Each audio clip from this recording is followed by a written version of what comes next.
कि इस देश के सभी प्रकांड ब्राह्मण मेरे से खुली डिबेट कर लें, आ जाएं। वो अपने धर्मशास्त्र लेकर आ जाए, मैं संविधान लेकर आ जाऊं। वो सरस्वती लेकर आ जाए, मैं सावित्रीबाई फुले लेकर आ जाऊं। एक जो बच्चे के हाथ में किताब होनी चाहिए, उसके हाथ में तुम एक थाली देकर अगरबत्ती लगाकर उससे भीख मंगवा दो, तब तुम्हारी भावनाएं हाथ नहीं होती हैं। जब तुम्हारा हिंदुत्व नहीं बचा सकता तो फिर काहे तुमने बिठा रखा, फिर काहे मोदी मोदी चिल्लाते हो भैया। जब तुम्हारी जिनके साथ भावनाएं जुड़ी हुई है, जब वो चौराहे पर पड़ी होती हैं, जब वो थाली में रखकर रुपया दे दो, रुपया दे दो, रुपया दे दो मांगते हैं हम जैसों से, तो तुम्हारी भावनाएं क्यों हाथ नहीं होती? भाई ये सब आडंबर है, और मुझे स्कूल तक जाना और रास्ता खाली करो तो उसको मार मार के वही मॉब लिंचिंग कर दो। तो स्कूल चाहिए, दिख नहीं ना धर्म का काम चल रहा है। जब मेरे हस्बैंड एक्सपायर हुए थे तो मैंने किसी तरह का कोई कर्मकांड नहीं किया, मतलब मैंने सब कुछ वो किया जो मना किया गया। अर्थी नहीं छूती है, मैं कंधा दूंगी। बच्चियों को हाथ नहीं लगाने दे, मैंने अपनी बच्चियों से उठवाया। शमशान घाट महिला नहीं जाती है, मैं शमशान घाट गई। तो समाज नहीं, पहले परिवार आता है, और परिवार पूरी मजबूत दीवार की तरह खड़ा हो जाता है, चट्टान की तरह। उस महिला ने शिक्षा के लिए काम किया, उसके चरित्र को दबाने के लिए एक कल्पना को पैदा किया। जिस महिला ने कभी शिक्षा के क्षेत्र में कोई काम नहीं किया, जिसकी डिग्री का कुछ नहीं पता है ना, जिसके पिता का नहीं पता, मृत्यु का नहीं पता, जन्म का नहीं पता, हाँ ये कलम कसाई है, ये कलम से इन्होंने गला कसा है, और कसते कसते आज ये इस लेवल तक ले आए हैं कि लोगों की सोचने की क्षमता ही खा गई। इस देश में सड़क पर कुचल दिया जाता, मॉब लिंचिंग करके किसी भी निर्दोष को मार दिया जाता, उसको न्याय भी नहीं दिया जाता, तब तुम्हारी भावनाएं आहत नहीं होती। बस तुम्हारी भावनाएं तब आहत होती जब कल्पनाओं में कोई छेद करता है। धर्म ने सुई भी नहीं बनाई जिससे अपना कच्छा सिल सके, इज्जत बचा ले। बच्चियों का मंदिर में बलात्कार हो जाता, भगवान तब चीख पुकार नहीं सुनता, और ये भावनाओं के आड़ लेकर के अपने आडंबर को छुपाना चाहते हैं। आज छत्री सरकार चला रहा है, क्यों भाई? केवल हथियार लेकर के आप तलवारबाजी करो ना, है ना। मुसलमान आपको खा जाएंगे भाई साहब, मुसलमान कतई आतंक मचा देगा इस देश में अगर मोदी जी न हुए। हिंदू प्रधानमंत्री के होते हुए हिंदू तो खतरे में है। अभी कैसा प्रधानमंत्री, इतना कमजोर, तो हटाओ इसे। अभी भी शूद्र का, एससी का कोई लड़का आईएएस हो जाए तो इनकी विष्कन्या तुरंत आएगी और गोरी वाली लड़की देंगे। तो ये हमेशा या तो सत्ता के अंदर रहे या सत्ता के आसपास रहे। इंसानियत इसके लिए चाहे ना छोड़नी पड़े, इसके लिए चाहे कितने लोगों का शोषण करना पड़े, कितनों को मारना पड़े, कितनों को दबाना पड़े, चाहे हिंदू मुस्लिम करवा के उनको कटवा देना पड़े।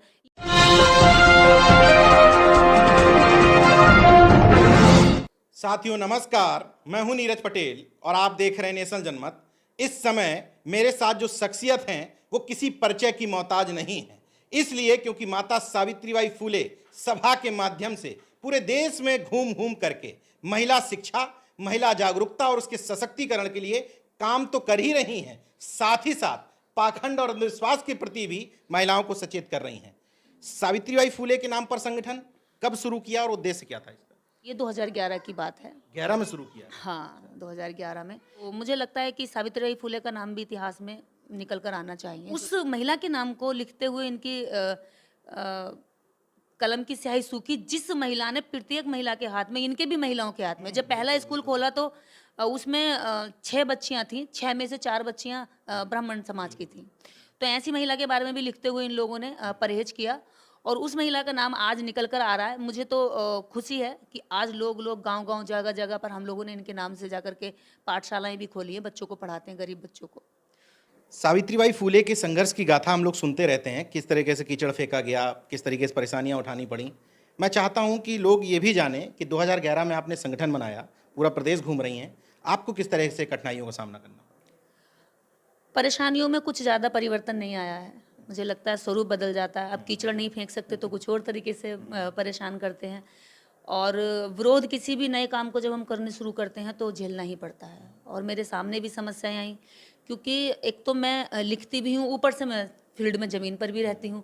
तो पहले तो मेरे शब्दों से लोग आहत हो जाते हैं, और वो आहत होने वाले लोग अगर सामने पड़ जाएं तो वो फिर वार भी करने की कोशिश करते हैं, और किया भी। 2016 में मेरा एक्सीडेंट हुआ था। मैं लगभग 12-13 दिन आईसीयू में एडमिट रही।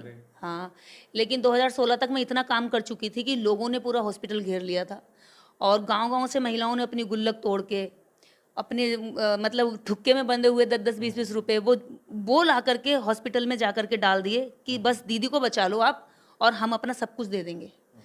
तो मुझे उसके बाद मुझे तो लगा कि मैं, जब मेरी आंखें बंद हो रही थी तो यही लग रहा था, जब मैं एक्सीडेंट से गिरी थी सड़क पर, कि शायद ये आखिरी समय है। और मैं ये सोचकर ही आंखें बंद करके गई थी हाईवे पर। इसका मतलब जो लोग ये रोना रोते हैं कि समाज सहयोग नहीं कर रहा, उनकी नीयत में कहीं ना कहीं खोट होगा। अगर नीयत ठीक हो तो समाज धन छोड़ दीजिए, जान देने में भी कसर नहीं रखता। हाँ, इसमें कोई शक नहीं है। मैंने तो 2016 में अपने साथ देख लिया। लोगों ने यहाँ तक कह दिया, गांव के लोगों ने, मतलब जिनके पास 1-1 बीघा जमीन है, वो कह रहे हैं हम जमीन बेच देंगे, डॉक्टर साहब आप अमेरिका तक का इलाज कराइए और बस इनको बचा लीजिए। डॉक्टर भी परेशान हो गए, बोले भाई ये कौन है, क्या है ये बवाल, जो इतने तो किसी सेलिब्रिटी के लिए लोग नहीं आते, लोग ट्रक ट्रॉलियों से भरे हुए हैं, बाहर रात रात भर पड़े रहे। तो मुझे लगता है अगर आप ईमानदारी से काम करते हैं तो समाज अपना सब कुछ आपके लिए निछावर कर सकता है, आपको सर पर बिठाता है, आपको प्यार करता है, आपको सम्मान देता है। अगर सहयोग नहीं मिल रहा है तो कहीं ना कहीं अभी या तो आप लोगों तक सही चीज़ लेकर पहुंचे नहीं हैं, या अभी लोग थोड़ा थोड़ा समझने में देर कर रहे हैं, बस ये हो सकता है। बाकी तो सहयोग की आपको चिंता करने की जरूरत नहीं है, आप रास्ते पर निकलिए। मान्यवर साहब भी कहते थे मैं चला था कार में जुड़ता गया, तो आप निकलने की हिम्मत रखिए। लोग मुझसे सवाल करते हैं, जो सवाल मैं आपसे पूछ लेता हूँ, इतनी बेबाकी, इतनी निडरता कहाँ से लाती हैं? जब हम वास्तविक हो जाते हैं ना, वास्तविक, तो डर शब्द हमारी डिक्शनरी से गायब हो जाता है। और मुझे नहीं लगता कि आप किसी भी सच को कहने के लिए किसी हिम्मत की ज़रूरत है, बस एक अच्छा इंसान होने की ज़रूरत है। और जब हम अच्छे इंसान हैं तो सच को सच और झूठ को झूठ कह सकते हैं। वहाँ पे चाहे हमारा सगा भाई क्यों नहीं टकरा रहा हो, हमारा पिता क्यों ना हो, हमारा पूरा परिवार क्यों ना हो। जब मेरे हस्बैंड एक्सपायर हुए थे तो मैंने किसी तरह का कोई कर्मकांड नहीं किया, मायके से भी ससुराल से भी, मतलब ऐसा झकझोर रहे थे मुझे। एक तो मैं अपने हालातों से जूझ रही थी, दूसरा ये सब करो, ये करो, वो करो, सफ़ेद कपड़ा पहनो, तुम अपने पति के साथ शमशान घाट नहीं जाओगी, महिला अर्थी को नहीं छूती है। मतलब मैंने सब कुछ वो किया जो मना किया गया। अर्थी नहीं छूती है, मैं कंधा दूंगी। बच्चियों को हाथ नहीं लगाने देते, मैंने अपनी बच्चियों से उठवाया। उन्होंने कहा कि शमशान घाट महिला नहीं जाती है, मैं शमशान घाट गई। उन्होंने कहा कि अस्थियां विसर्जन करी जाएंगी वरना तो आदमी को शांति नहीं मिलेगी। मैंने कहा मैं अस्थियां विसर्जन नहीं करूंगी। जो व्यक्ति चला गया मेरे लिए, अब उसकी अस्थियों में मेरे लिए कुछ नहीं रखा। जो काम अधूरा रह गया वो उसमें मेरा विश्वास है। तो समाज नहीं, पहले परिवार आता है, और परिवार पूरी मजबूत दीवार की तरह खड़ा हो जाता है, चट्टान की तरह।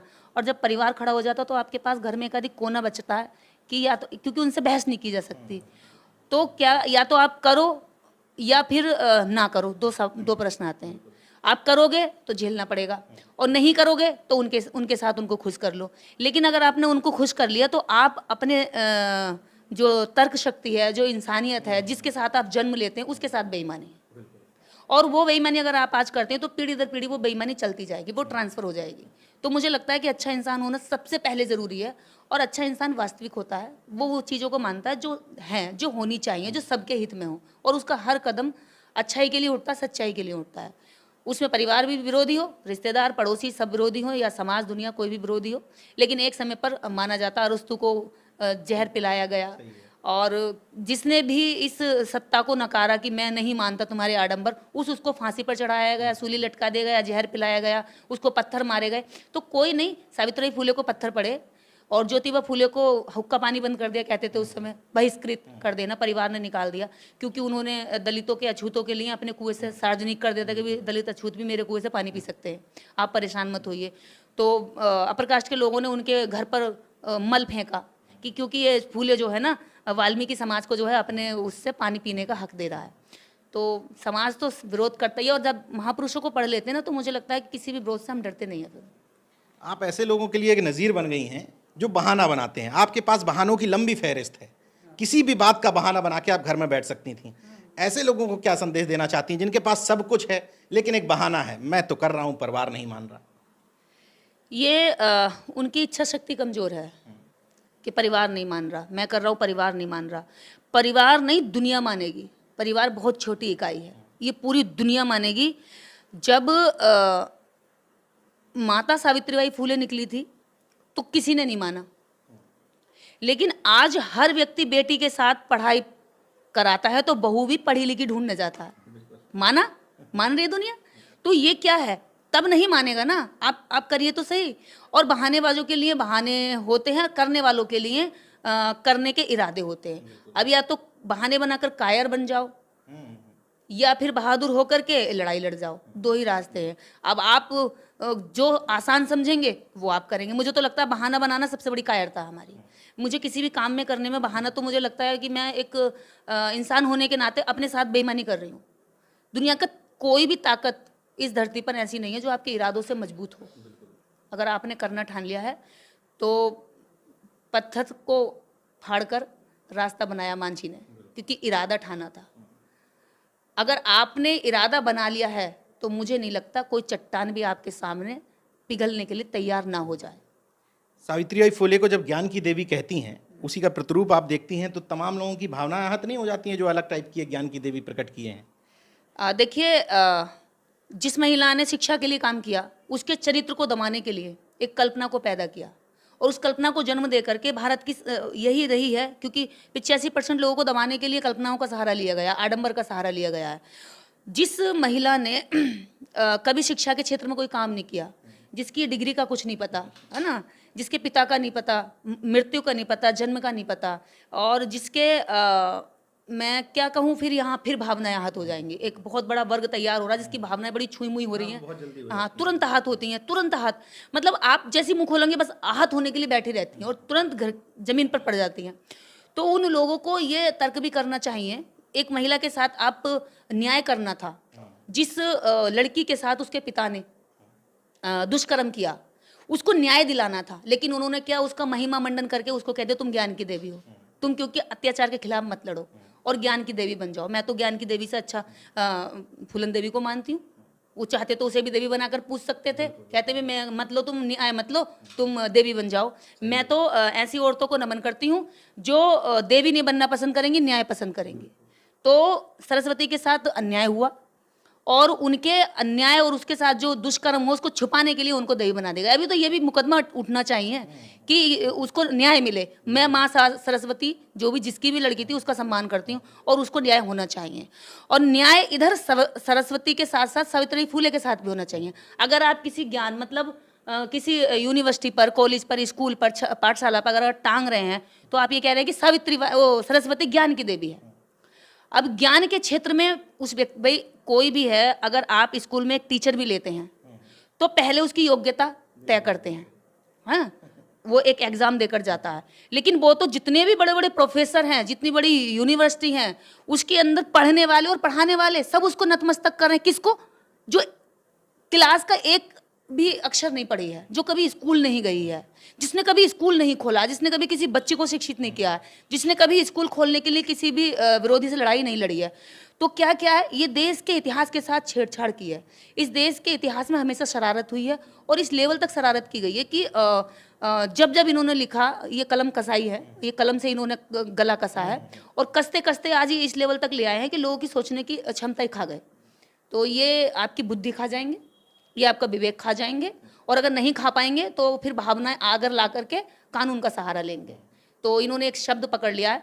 मैं तो आपसे भी कहूँगी, और यहाँ जितने भी लोग हम जैसे काम करने वाले लोग हैं, जो इंसान हैं, और बाकी तो मैं संख्या को क्या कहूँ, उनको अपने आप सुन लेंगे, वो अपने लिए क्या शब्द चुन सकते हैं, हम तो इंसान हैं। तो उनका एक बड़ा वर्ग तैयार होकर कह रहा, भाई इसने ऐसा कह दिया, भावना आहत हो गई। जब तुम्हारी जिनके साथ भावनाएं जुड़ी हुई हैं, जब वो चौराहे पर पड़ी होती हैं, जब वो थाली में रखकर रुपया दे दो, रुपया दे दो, रुपया दे दो मांगते हैं हम जैसों से, तो तुम्हारी भावनाएं क्यों हाथ नहीं होती? थाली में रखते 1 रुपए की धूपबत्ती अगरबत्ती जला करके जगह जगह जाते हैं और भीख मांगते, छोटे छोटे बच्चों के हाथों में भी दे देते हैं, तब भावनाएं हाथ नहीं होती? एक जो बच्चे के हाथ में किताब होनी चाहिए, उसके हाथ में तुम एक थाली देकर अगरबत्ती लगाकर उससे भीख मंगवा दो, तब तुम्हारी भावनाएं हाथ नहीं होती हैं? इस देश के अंदर जब जब अत्याचार होता है, तब तुम्हारी भावनाएं नहीं हाथ होती? इस देश में सड़क पर कुचल दिया जाता, मॉब लिंचिंग करके किसी भी निर्दोष को मार दिया जाता, उसको न्याय भी नहीं दिया जाता, तब तुम्हारी भावनाएं हाथ नहीं होती? बस तुम्हारी भावनाएं तब आहत होती है जब कल्पनाओं में कोई छेद करता है, जब कल्पनाओं में कोई कील ठोकने का काम करता है। बस वो कील कल्पनाओं पर ठुकती है, चोट तुम्हें लग जाती है। तो कल्पनाओं में तुम्हें जीना, तो तुम जियो ना। जो आज़ाद होना चाहते हो उन्हें मुक्त होने दो, उन्हें तो कम से कम मत रोको। तो हमारा कल्पना में और वास्तविकता में ही केवल हमारी लड़ाई है। हम कल्पनाओं से लड़ते हैं और वास्तविकता का उजाला फैलाते हैं। तो अभी मुझे नहीं लगता कि लोगों की संख्या इसमें कम होगी। मेरे जैसे बहुत लोग हैं और भावनाएं रोज आहत कर रहे हैं इनकी। जब तर्क की बात आती है तो आपको लगता है कि ये सरकार चाहती है कि आप पूजो उसको, इसमें कोई तकलीफ नहीं है, तर्क वितर्क करोगे उसमें तकलीफ है? वो सारी बात है।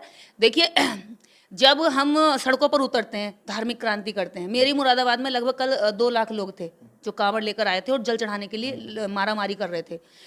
तो अब इनसे कोई सरकार को दिक्कत नहीं है, किसी भी वर्ग के हों? हाँ, कोई दिक्कत नहीं, किसी भी वर्ग के हों, इसमें वर्ग वाला कोई मतलब ही नहीं। वो पूरा ट्रैफिक जाम कर दिया, एम्बुलेंस भी नहीं निकल पाई। हो सकता है किसी की सांसें रुक गई हो सकता है कितने बच्चे, कितनी लड़कियां, कितनों को उन्होंने छेड़ा भी हो, कितनों के अंगों को कहाँ कहाँ हाथ लगाया हो, और वो कितना नशा किए हों, और वो घर से बीवी को मार कर आए हों, चाहे वो जेल से भागे हुए अपराधी हों। 4 दिन अब लगातार इन्होंने ट्रैफिक बंद रखा, किसी की भावना हाथ नहीं हुई। इतना पेट्रोलियम लॉस हुआ, इधर लाखों गाड़ियां, इधर लाखों गाड़ियां, इतना पेट्रोलियम लॉस हो रहा है कि लॉस हुआ, ये भावनाएं आहत नहीं हुई। लेकिन जैसे ही इनमें से कोई एक, इसी भीड़ में से इनमें से कोई एक ये कहेगा कि भाई ये सब आडंबर है और मुझे स्कूल तक जाना और रास्ता खाली करो, तो उसको मार मार के वही मॉब लिंचिंग कर दो। तो स्कूल चाहिए, देख नहीं रहा धर्म का काम चल रहा है। तो इनके लिए आडंबर ज्यादा जरूरी है, शिक्षा जरूरी नहीं है, इनके लिए रोजगार जरूरी नहीं है, इनके लिए दिमाग जरूरी नहीं है। ये तो गोमूत्र से शुद्धिकरण करते हैं और गू गोबर की बात करते हैं और वही इनके दिमाग में भरा, उसी तरह के इनके शब्द निकल कर आते हैं। आप तर्क करो तो गालियों पर उतर आते हैं। आप देखिए तुरंत ऐसी गालियां देंगे कि मेरे साथ कहते हैं लोग बहुत सारे कि तू आ, तुझे हम बताते हैं। अरे तुझे मैं हर जगह घूमती हूँ, जहां जहां मैं हूं, तो आजा तर्क करने के लिए, खुली डिबेट कर लो ना। तुम भी बैठ जाओ एक तरफ मैं। और मैंने चैलेंज भी किया कि इस देश के सभी प्रकांड ब्राह्मण मेरे से खुली डिबेट कर लें, आ जाएं। वो अपने धर्मशास्त्र लेकर आ जाए, मैं संविधान लेकर आ जाऊं। वो सरस्वती लेकर आ जाए, मैं सावित्रीबाई फुले लेकर आ जाऊं। कर लो आप अपना क्षेत्र में काम बताना, मैं सरस्वती के क्षेत्र का काम बताऊंगी। जो समाज को स्वीकार करने के लिए खुला छोड़ देना, वो किसको स्वीकार करेंगे। तो बहस भी नहीं करते, सिर्फ गालियों पर आते हैं। तो ये बुद्धि से बिल्कुल कमजोर लोग हैं और दूसरों को बुद्धि से कमजोर बनाकर रखना चाहते हैं, मानसिक विकलांगता। अंधविश्वास और पाखंड के इस दौर में रास्ता क्या नजर आता है आपको? कैसे लोगों को समझाएंगी कि लोग तर्क की तरफ बढ़ें, पाखंड अंधविश्वास से दूर रहें? क्योंकि सबसे बड़ी बात, जो आप जैसा काम करने वाले लोग हैं, आपको भी लोग समझाते होंगे कि क्यों इस तरह से बोलती हैं, सरकारें दूसरे तरह की हैं, मुकदमा कर देंगी, जेल में ठूस देंगी, हमला कर देगा। इन सब चीज़ों से कैसे निकला जाए? देखिए जब चारों ओर अंधेरा होता है ना, तो जुगनू ये सोच करके अपनी रोशनी नहीं छोड़ता कि मैं क्या करूंगा इस अंधेरे में, मेरी रोशनी से क्या फर्क पड़ता है। जुगनू के आने से ही पता चलता है कि अंधेरा था। ये कहते रहो बहुत अंधेरा और स्विच ऑन ना करो, तो वहाँ हमेशा अंधेरा ही रहेगा। फिर किसी को तो दिमाग का स्विच ऑन करना पड़ेगा, और ऑन करने वाले जो स्विच हैं आज बहुत सारे जल चुके हैं। खुशी ये है कि ये तर्कवाद का समय है। डॉक्टर अंबेडकर ने खुद लिखा है, एक समय आएगा कि लोग इनके वेद और धर्म को ये कहेंगे क्या बकवास है, इसमें तो कुछ है ही नहीं मानने वाला। तो आज वो समय आ गया है कि ये क्या है, इसमें क्या माने है, क्या इसमें जो कि हम अपने जीवन में उतारें। ऐसा तो कुछ दिखाई ही नहीं दे रहा और इनको नकार देंगे। तो आज नकारने का समय आ रहा। धर्म ने सुई भी नहीं बनाई जिससे ये अपना कच्छा सिल सके, इज्जत बचा ले। अगर सुई बनाई हो कि भाई अपनी लंगोट को भी सिल लो, तो मैं मान लूँ कि भी मैं उसको भी मानूँ। तो फिर काहे के लिए? जब तुम्हारा आडंबर, तुम्हारा विश्वास, तुम्हारी मान्यता, तुम्हारी भावनाएं किसी के मान सम्मान को नहीं बचा सकी। बलात्कार होती, बच्चियों का मंदिर में बलात्कार हो जाता, भगवान तब चीख पुकार नहीं सुनता। और ऐसी ऐसी बच्चियों का जब ये सब कुछ होता है, तब खुद उसमें वो पुजारी शामिल हो जाता है। उस समय भी भावनाएं आहत नहीं होती? बताइए। भावनाएं आहत नहीं होती? कितनी गंदी, मतलब कितनी मतलबी भावनाएं हैं।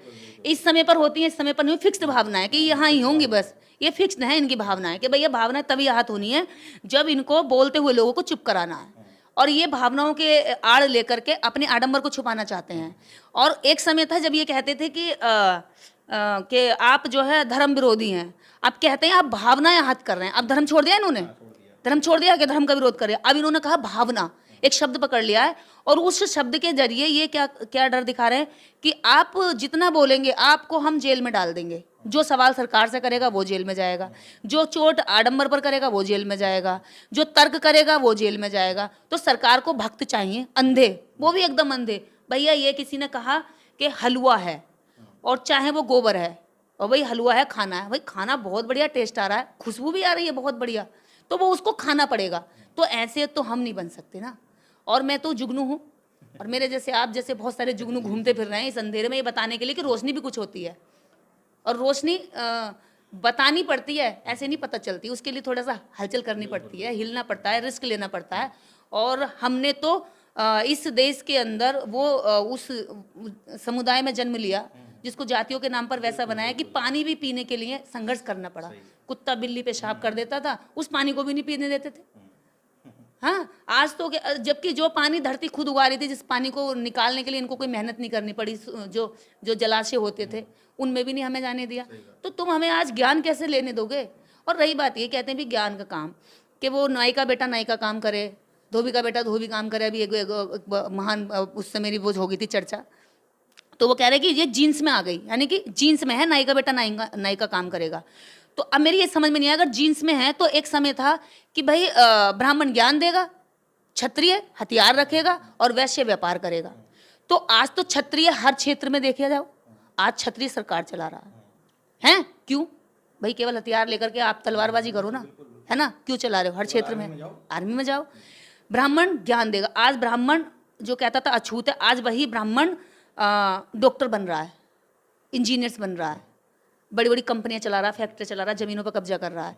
जो ब्राह्मण कहता था ये अछूत हैं, आज वही ब्राह्मण अछूतों का बलगम, पेशाब, मल, टट्टी सब अपनी लैब में टेस्ट करके बता रहा है कि भैया तुम स्वस्थ हो या अस्वस्थ हो। किस लिए? क्योंकि उसे पता चल गया दलित के पास भी पैसा है, अब ओबीसी के पास भी पैसा है, अब शूद्र के पास भी पैसा है। शूद्र को कहा भी तुम सिर्फ पैर दबाओगे क्योंकि तुम पैर से पैदा हुए हो। तो आज वो शूद्र को कह रहा है कि नहीं तुम धर्म बचाओगे। क्यों भाई? जिसको तुमने धर्म के अंदर एंट्री नहीं दी, आज उससे कह रहे हो तुम धर्म बचाओ। क्यों बचाओ भाई? अपना धर्म आप खुद बचाओ ना, हमें हमारा हक दो।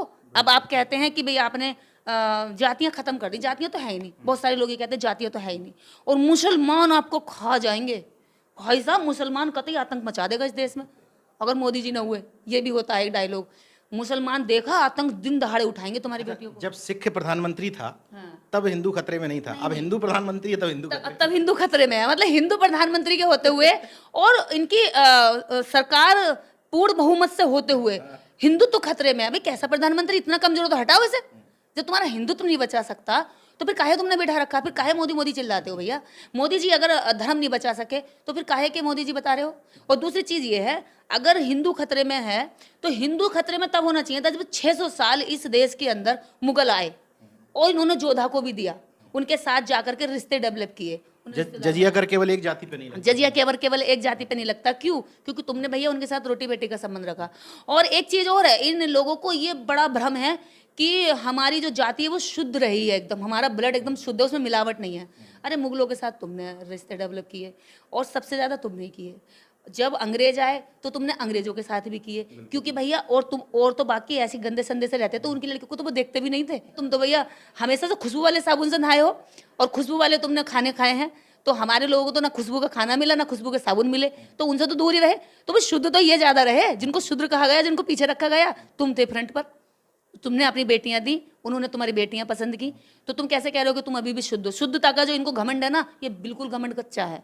यहाँ हूड़ आया, शाक्य आए या मंगोलिया आए, कितने लोग आए और सबने यहाँ रिश्ते डेवलप किए। कोई यहाँ लड़के लेकर नहीं आए, सबने यहाँ के इनकी लड़कियों, क्योंकि इनकी लड़कियां फ्रंट पर थी। और विषकन्याएं, आप इतिहास पढ़ के देखेंगे तो विषकन्याएं होती थी। महिषासुर को विषकन्या ने मारा, तो विषकन्या तैयार करते हैं, तो आज भी करते हैं। अगर अभी भी शूद्र का, एससी का कोई लड़का आईएएस हो जाए तो इनकी विषकन्या तुरंत आएगी और गोरी वाली लड़की देंगे, एकदम काली वाली तो रख लेंगे क्योंकि ब्राह्मण ले जाएगा कोई सा भी उसे तो, और गोरी वाली लड़कियों को एकदम ट्रेन कर देंगे, बेटा कर ले कब्जा। अभी ये शूद्र वूद्र नहीं है, शुद्धिकरण तो हम कर लेंगे खुद ही।